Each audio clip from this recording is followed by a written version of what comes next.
दोस्तों, कई बार आपने भी अनुभव किया होगा कि आप बहुत सी अच्छी चीज़ें देखते, सुनते और पढ़ते तो हैं, लेकिन उससे आपके जीवन में कोई बड़ा सकारात्मक बदलाव नहीं आता।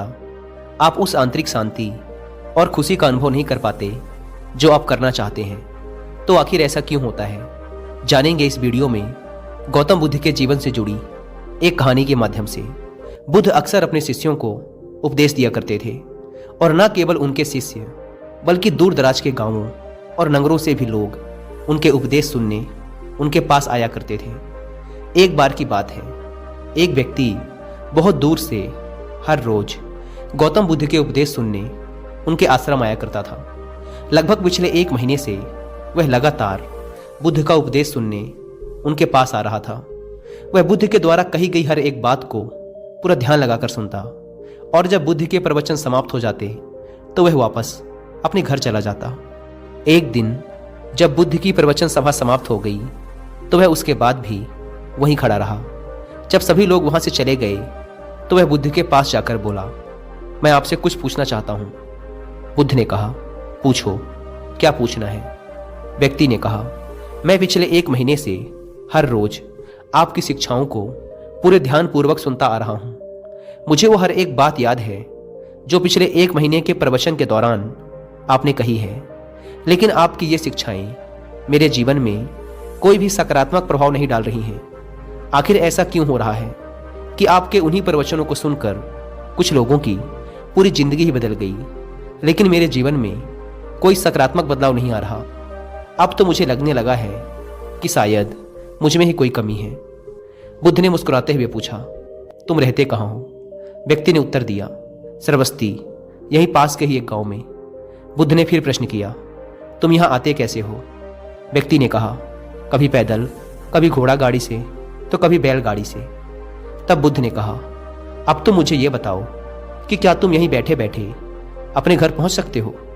व्यक्ति ने कहा, यह कैसे संभव है? मैं सिर्फ यहाँ बैठे बैठे अपने घर कैसे पहुंच सकता हूँ? वहां तक पहुंचने के लिए मुझे पहले यहाँ से चलना होगा, और अगर मैं पैदल नहीं जाना चाहता तो मुझे दूसरे तरीकों का उपयोग करना पड़ेगा, जैसे घोड़ा गाड़ी या बैलगाड़ी।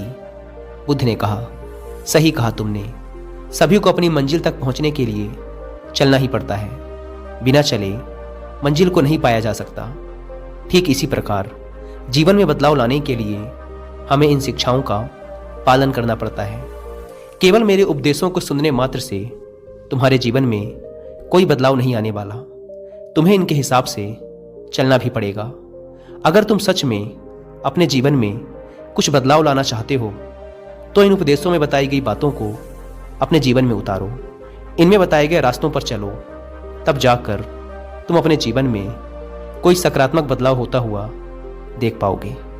दोस्तों, इस धरती पर मानव मात्र के कल्याण के लिए जितना अथक प्रयास और लंबी यात्रा गौतम बुद्ध ने की है, उतना शायद ही किसी और ने किया होगा।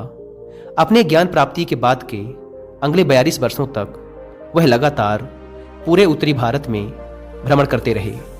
बुद्ध एक जागृत व्यक्ति होने के साथ साथ एक बहुत ही अच्छे लीडर भी थे, वरना आज से 2500 साल पहले इतना आसान नहीं था लोगों की पुरानी धारणाओं को तोड़कर उन्हें सही रास्ते पर लाना। यह उनकी लीडरशिप क्वालिटी का ही कमाल था कि वो हजारों लाखों लोगों को अपनी बात समझा पाते थे। बुद्ध ने अपने उपदेशों में लीडरशिप क्वालिटी और सक्सेस के ऊपर बहुत कुछ बोला है। दोस्तों, एक ही जगह पर रुके रहने से कहीं ज़्यादा बेहतर होता है कि लगातार धीरे धीरे चलते रहना। रुके हुए लोग अपनी मंजिल तक कभी नहीं पहुंच पाते, लेकिन जो लोग लगातार कोशिश करते हैं वो एक ना एक दिन अपनी मंजिल तक जरूर पहुंचते हैं। गौतम बुद्ध कहते थे, जब तक हम अच्छे विचारों को अपने जीवन में उतारने का प्रयास नहीं करेंगे, तब तक किसी की भी अच्छी बात का हम पर कोई असर नहीं होगा। जिंदगी की सबसे बड़ी असफलता यही है कि हम जानते हुए भी उन नियमों का पालन नहीं कर पाए जो हमारी जिंदगी के लिए सबसे ज़्यादा जरूरी हैं। इसीलिए हम सबको बुद्ध की इस बात पर ध्यान देना चाहिए कि सिर्फ ज्ञान का होना ही पर्याप्त नहीं है, बल्कि हमें उस ज्ञान के अनुसार अपने जीवन को जीना भी चाहिए। लेकिन हम में से कितने लोग ये करते हैं, ये एक सोचने की बात है।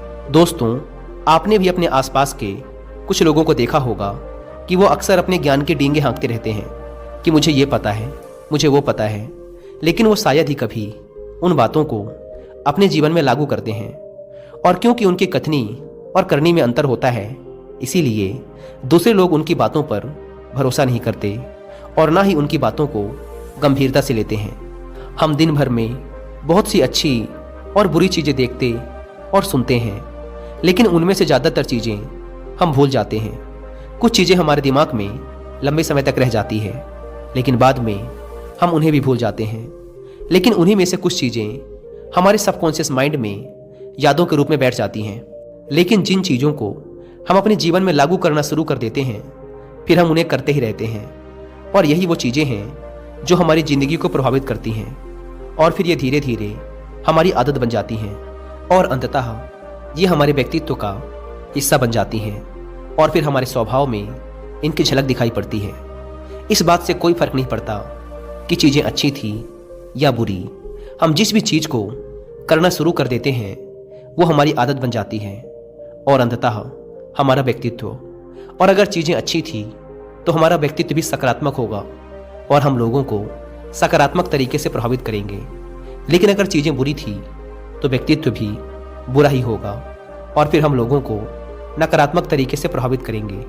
लेकिन याद रहे, यहाँ व्यक्तित्व की बात हो रही है और व्यक्तित्व परमानेंट नहीं होता, इसे बदला भी जा सकता है। और ना ही हम अपने व्यक्तित्व से किसी को लंबे समय तक प्रभावित कर सकते हैं।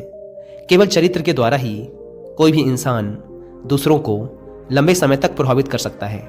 लेकिन फिर भी हमारा शुरुआती प्रभाव और परिचय हमारा व्यक्तित्व यानी पर्सनैलिटी ही देती है। इसीलिए इसे सकारात्मक रखना भी बहुत ही ज़रूरी है। और चाहे चरित्र हो या व्यक्तित्व, इन दोनों को ही सकारात्मक रखा जा सकता है केवल सकारात्मक चीज़ों को देखने, सुनने और उनकी बातों को अपने जीवन में लागू करने से। इसीलिए अगर हम अपने जीवन में कोई सकारात्मक बदलाव लाना चाहते हैं तो हमें अच्छी चीज़ों और बातों को केवल सुनना ही नहीं है, बल्कि उन्हें अपने जीवन में लागू भी करना है।